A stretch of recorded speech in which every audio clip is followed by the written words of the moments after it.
This is RF from the Country Lunch Show on WOOL 91.5 FM. So I'm sitting here with Paleo Mountain Man and BudCat7.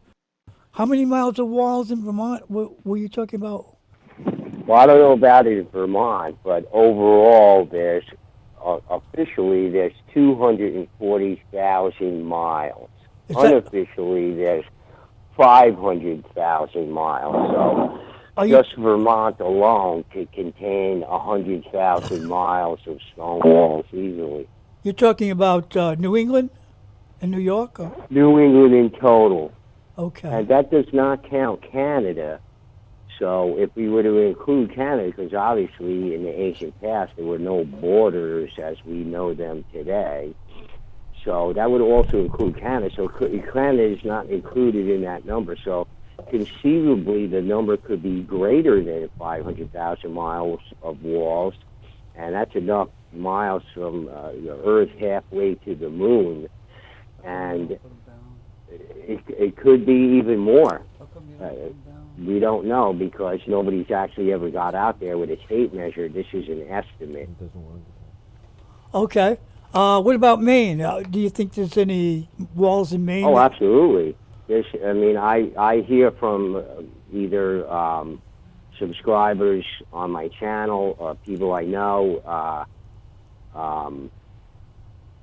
One of the people who interviewed me was from Maine, and there's just the place is littered with stone walls, just as it is in most of the states in the Northeast, Okay. including Canada and Pennsylvania. But there's also stone walls and constructions throughout the United States. There's also some in California, what they call mysterious walls, which are very similar in construction to the walls here in Northeast. So there's apparently these stone wall constructions throughout the United States, but the heaviest concentrated areas of stone walls are the New York and New England area, with New York being the state that has the most stone walls. Stone chambers too. Stone chambers. Vermont has the most stone chambers out of all the states. So you're going to find the majority of the stone chambers, and one of the stone chambers in Vermont is literally as big as the King's Chamber in the pyramid at Giza, and has also comparable size stone, megalithic stones, 2-ton and 3-ton lentils made with this particular stone chamber. So Vermont's fascinating on its own right, because it does contain most of the stone chambers. Some of these built, like they say, the stone chambers in Ireland are built in this beehive fashion. But as people know who follow my channel, and Jimmy will tell you too, is that there is no reason to believe that the flow of information and techniques, building techniques, did not come from go from America to Europe. It's often supposed that all of this came from Europe, but there's nothing that that points in that direction either way.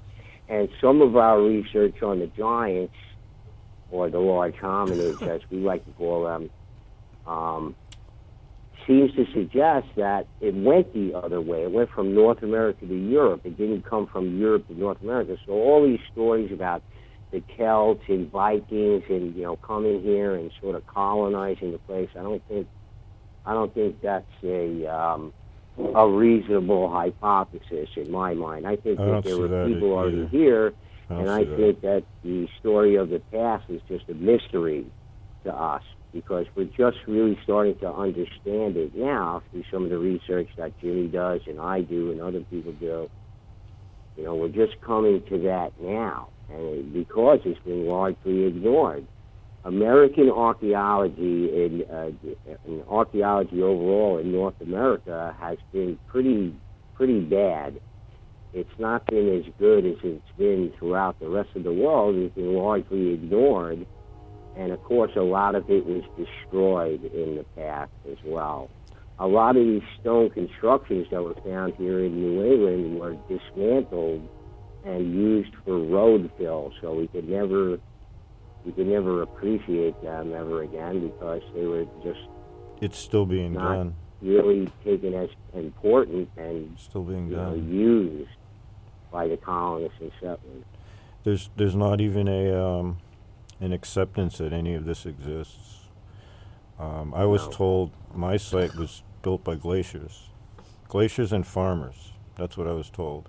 That all the sharp edges on the quartz is all glacial. That's the mainstream explanation for it. Well, that's what they told me. There is no documentation, although there's some people who claim, including the expert, the supposed expert on the stone walls, Dr. Robert Dawson from the University of Connecticut, who's a geologist, who, makes all these claims, but the claims are erroneous, and I go through that on my channel in my debunking series. Well, he was wrong, just wrong. He ascribed it all to one thing.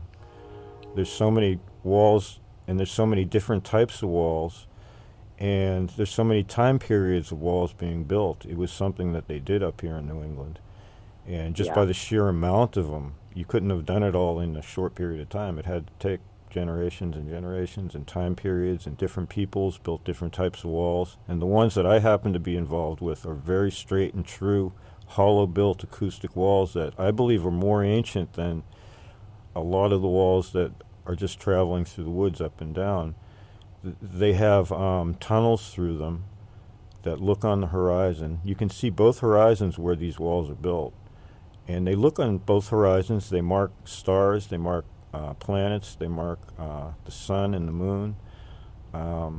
They do these things. The people that built them were astronomers. You don't build a straight north-south wall without having an astronomer before you had compasses. Right. You just don't do it. You needed astronomy to do it. You had to have astronomers design the walls. You had to. Plus there's wells on the property, deep wells and springs with giant, really large corbelled boulders stacked on top of each other. I mean, several tons that I don't even speak about because they're just so amazing. I mean, who could have made these things? Like the ones things? down by the pond on the corner by your house. That's what I'm talking about. They're so big and they're stacked. You saw them. They're corbelled. And right on top of all of them is a giant white stone capped on top of all of them. I was sorry I didn't get a picture of that. I really want to get a picture of that because it seems very common. And there's no doubt that there were people in these societies that were designated as administrator engineers for these walls. Again, we're talking about... Yeah, they had to be astronomers. They had to know how to find... high level of organization, okay? One that's comparable to anything we might have today. Their level of organization skills and engineering skills, their knowledge of astronomy, mathematics. Certainly we had a knowledge of mathematics. That's all the ancient knowledge. That's where you push the timeline back, because all that knowledge is ancient knowledge. And now you're talking about seafaring people, you're talking about giants, you're talking about people that are prehistory.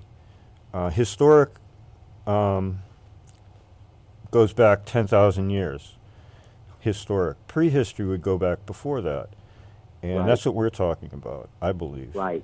Not all the stone walls, but some of them. Wrong, right? Because of this new world bias. Everything has to be new. It can't be old. So, exactly. And if these people had those skills and that knowledge back then, they were connected to the worldwide knowledge, because it was a similar knowledge and a similar thing we find in all different places around the world.